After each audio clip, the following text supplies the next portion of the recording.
I've been here twice before. It's very enjoyable. I'm from Coburg. Next week, if you want more poetry in Coburg, there's 3 things going on. Tuesday, there's a reading, one reader from Kingston, one from Montreal, local reader. Thursday is our regular monthly reading series, and on Sunday is the Ontario Poetry Society, full open mic reading. Come on down and have some fun with poetry. So, commercial is over. I have 2 poems tonight. I went to college in Ottawa in the early 60s, and this poem is a recollection of that time. Trip to North Bay. My buddy and I at 20, full of wonderful stupidity, decided to go to North Bay. It was cold and we hitchhiked. In those days, you could get a ride and not end up standing by the road forever with your thumb frozen by the breeze of cars buzzing past.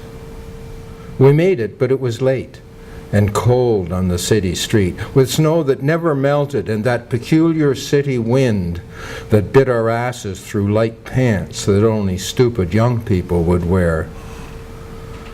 The street lights were colder than the dark roadside woods. We went to see some girls, but it was late. We had no place to go, no place planned ahead. We just thought it and went. So, just as in the movies, we went to jail. They let us in because North Bay cops knew the cold could kill. Still, they took our belts, made us sign a release, asked no questions, let us sleep in a locked cell, then kicked us out at 7 a.m.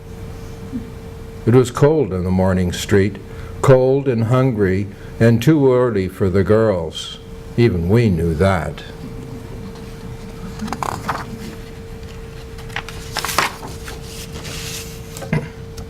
Now I'm going to step far out of my boundaries as a poem writer. The King of Poetry.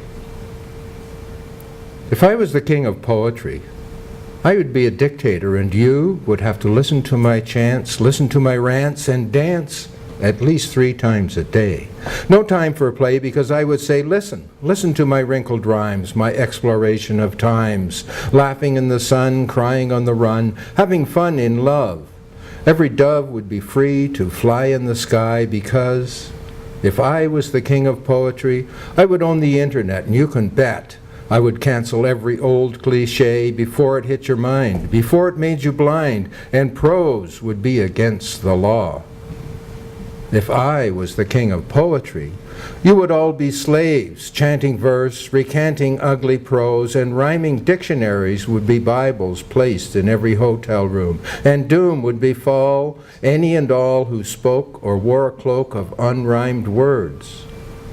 The poetry police would patrol with a special ear, designed to hear anyone speaking, anyone squeaking an ugly, unrhymed phrase, even in praise of my glorious kingship. Those caught would be sent beyond the pale, an ugly jail where beauty is bland, with poetry banned, no squishy sand, no beautiful prose, rose, just ugly prose. If I was the king of poetry, children would learn to burn the sky, learn to turn and fly and dance the beat with poetic feet, be thrilled and filled with life's endless rhyme, and be on time to hear me rant and chant and teach them how to reach and hold the stars, if I was the king of poetry. Thank you.